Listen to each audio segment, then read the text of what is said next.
G'day, Geo from Aurora Solutions again, and today we're here to speak about comfort zone. And this is a particular comfort zone model that we've come up with in relationship to our paradigm of leadership and the new paradigm that we work with. So you'll see that there's some different sort of zones here. We've got the comfort zone that sits in the middle, and in here we know 100% of the outcomes, okay? That's why it's comfortable for us, and I've mentioned that in a couple of our other videos. So people feel comfortable in there, and one of the things that relates to this is the 6 human needs. Now, the number one human need is for certainty, and back in primal times, certainty was arranged around food, shelter and water. We've pretty much got a handle on that in Western society now, and certainty is about a whole lot of other things, which we don't really have. There's only one real thing that we've got to be certain about in life, and that is that we're all going to die, that this life will come to an end. Everything else is up for grabs, but we crave certainty. And so the comfort zone model, we like to link to the comfort zone model because at least we know what the outcomes are, or we think we do. And as a consequence of that, we feel certain. The slightly uncomfortable zone is when we decide that we're going to challenge ourselves. And it might be, I don't know, I'm going to lose 5 kilos. And so I go on a 30-day program with a personal trainer, and I start to exercise and I change my diet, and I'm starting to get slightly uncomfortable. I'm feeling a bit more hungry, I'm starting to feel a bit sore, but I've chosen that generally, and as a consequence, it's stretching me slowly, okay? As a consequence of that transition from here, what happens is I get a learning. And so I'm traveling outside of my comfort zone to the uncomfortable zone, or the slightly uncomfortable zone. And as a consequence of that, I learn something, thus expanding my comfort zone, if that makes sense. This now becomes this zone here in time.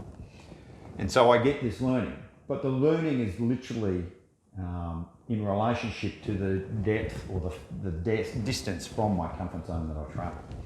So then I go out here, and it's called the oh shit zone.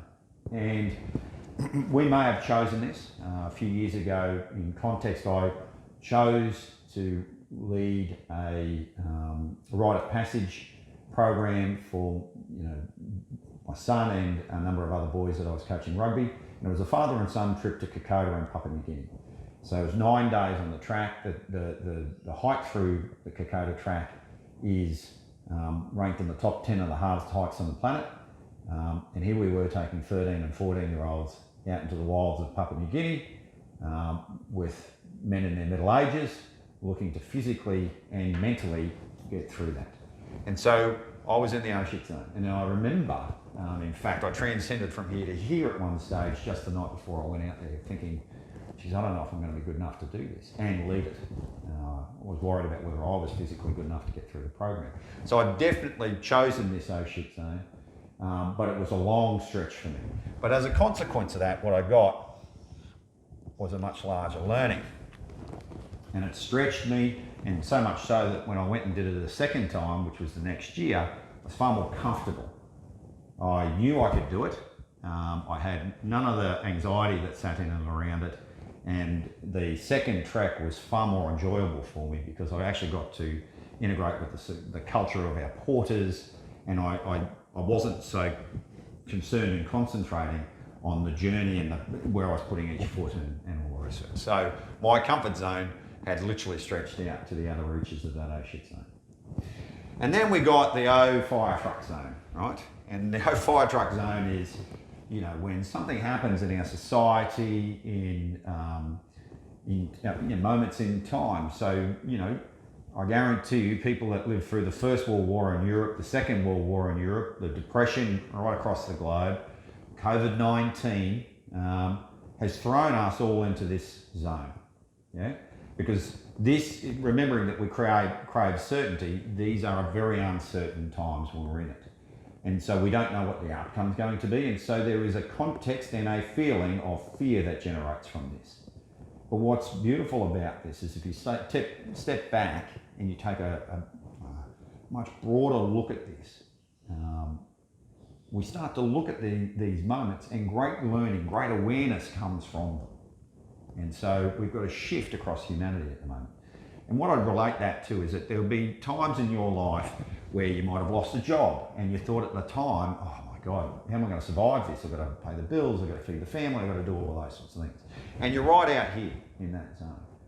And then a few years later, you look back at it, and what had happened is, after you lost your job, a new opportunity turned up. It was a much better job. You're working less hours, you get paid more money.